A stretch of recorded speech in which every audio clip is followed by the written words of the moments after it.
The Long Walk was released on Friday, September 12th, 2025. It was written by J.T. Molnar and directed by Francis Lawrence. It was based on the book by Stephen King of the same name. It stars Cooper Hoffman, David Johnson, Garrett Waring, Ben Wang, Charlie Plummer, Judy Greer, and Mark Hamill.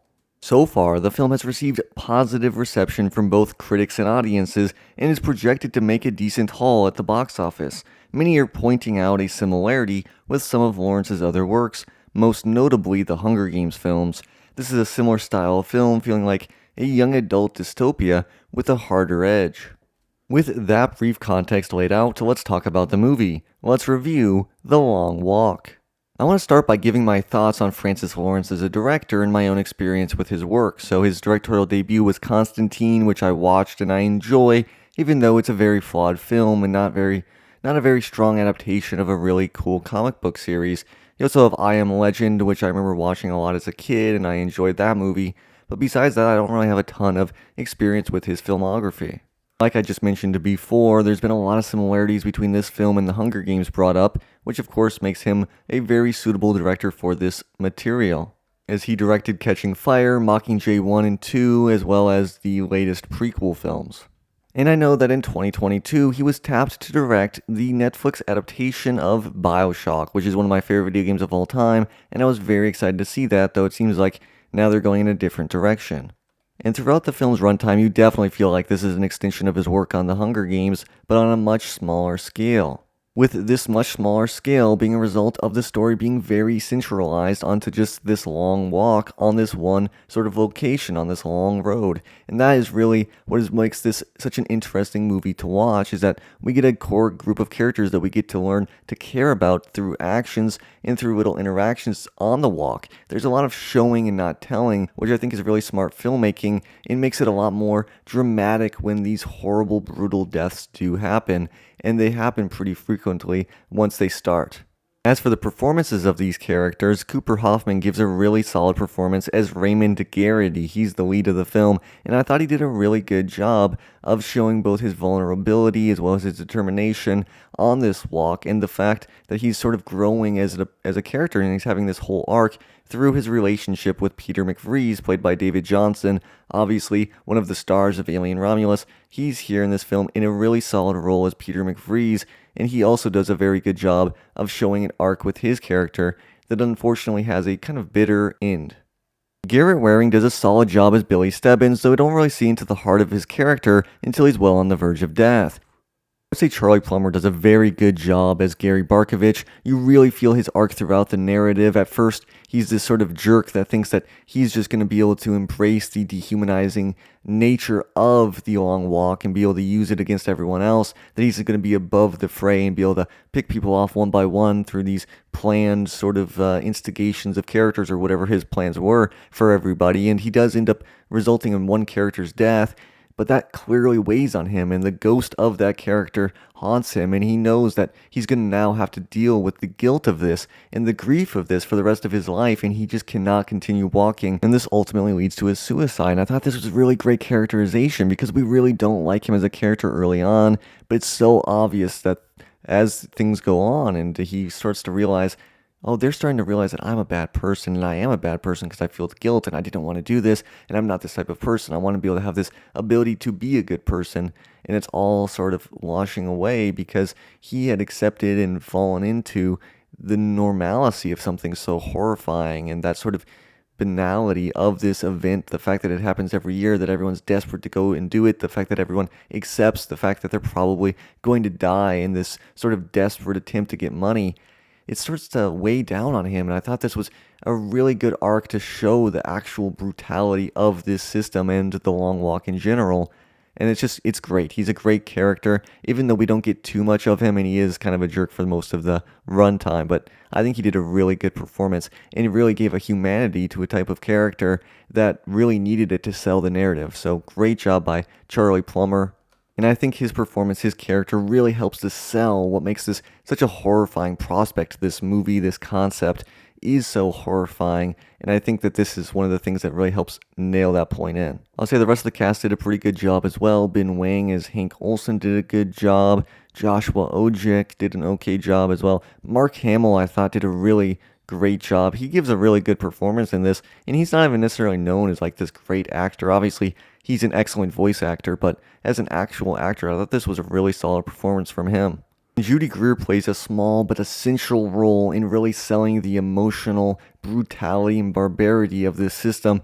Immediately from the get-go, we're already into the emotional aspect of the film, and I start to get emotional in general with her saying goodbye to her son. It's such a gut punch, and you really are realizing that what's about to unfold before us is going to be particularly brutal and bleak. And I think she really helps to sell that from the very beginning. And she has a couple other small moments as well that really helps sell an emotional core to the narrative and get us to care about Ray as well. From the beginning, we just are so sucked in from Judy Greer, and the pacing is so excellent and keeps us constantly moving forward on this long walk, and it really does centralize it all onto this stretch of road and makes it so that we have to be stuck with these characters in this horrifying situation, and then we get to really see their characterization through actions and also through their little moments of talking to each other and being human with each other in that horrifying moment, and just trying to push off the reality of the brutality of the long walk. And I just love that. I think the pacing is so excellent in this movie. I think the writing was very solid. I have to give my props to JT Molnar, who I wasn't really a fan of his film Strange Darling, but I do think he does a very solid job here, so props to him.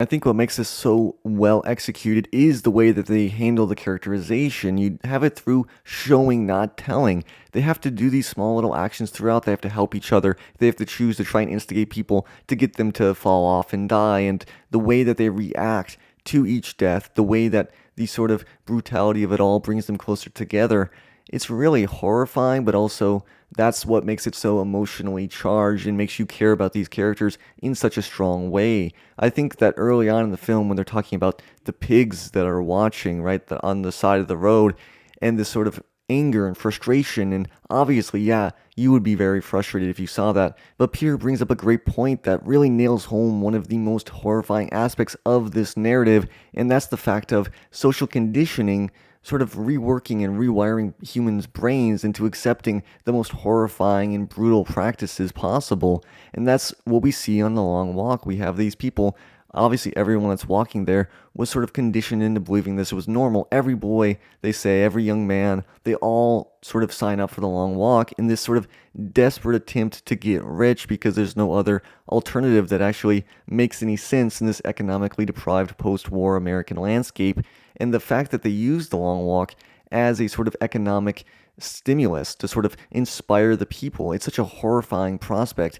And I think that over time, the social conditioning is broken down as the deaths start to pile up one by one, and it bands everyone together. And I think that's one of the core elements of this film, and it obviously has a lot of strong metaphorical power. As I was talking about with Francis Lawrence, I just think that he did a really good job of executing this material. The directing was very solid across the board. The effects were pretty gruesome and brutal, and I thought some of these deaths really got to me. And just the sound of the gunshots and the constant warnings, it really starts to wear you down, and you have a similar process of the breaking down of your conditioning, of just believing, oh, this is just a movie and this is okay.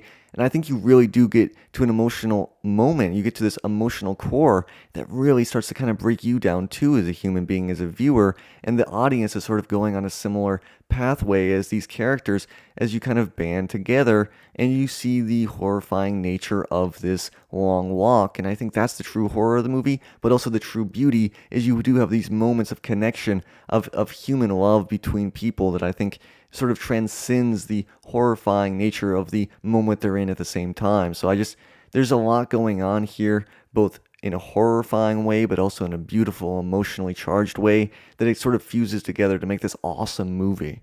This all leads to an ending that I've been grappling with for days. I just think it's one that I've had very mixed feelings on, honestly, because at times I'm like, oh no, I don't really like this ending. But then at others, I'm like, man, this is such a perfectly brutal ending to have, as Peter is the one that has always had the hope throughout the whole narrative. I think, honestly, deep down, I was thinking Ray was going to survive, that at some point Peter was just going to accept his death, and that is something that we do see before it gets swapped around. And then we get that really brutal ending, and he is the one that has all the hope. He is the one that obviously Ray sees as being able to be a agent for change and inspiration to change for the American people. And then we see Peter just fall into that same trap that he was warning Rey against. This fact of losing your humanity, of becoming just yet another cog in this machine of death, just becoming one of them, falling into the allure of murder and violence as a vehicle for change. And I think that was really a poignant ending and a sad ending. And then we see as he accepts the fact that he's going to have to be on the long walk forever. And that's just such a brutal twist of fate at the end. Yes, he does kill the Major, but it's not going to accomplish the sort of revolution that he expected. And I don't think there's any necessarily positive silver lining to this other than the moments they shared together. I think he loses it at the end, and I ended up sort of accepting and loving this ending as a sort of perfect final twist on audience expectations and a final gut punch to show the brutality that The Long Walk is able to execute and bring down on its participants. So yeah, I really did end up loving this movie, and I think that it has a very strong message and point to it that fits this current historical moment like a glove. And I would say this is definitely one of the best recent Stephen King adaptations, if not the best. This is definitely a film that I see having a place amongst the best horror films of 2025. So let me know in the comment section below what you think of the film. As that's all for today's video. If you watched it all the way to the end, I can't thank you enough. If you liked what you saw, don't forget to hit like, subscribe, and ring the bell for notifications every time I drop a new video. It helps a ton with the algorithm. So again, thank you for watching, and I'll see you next time.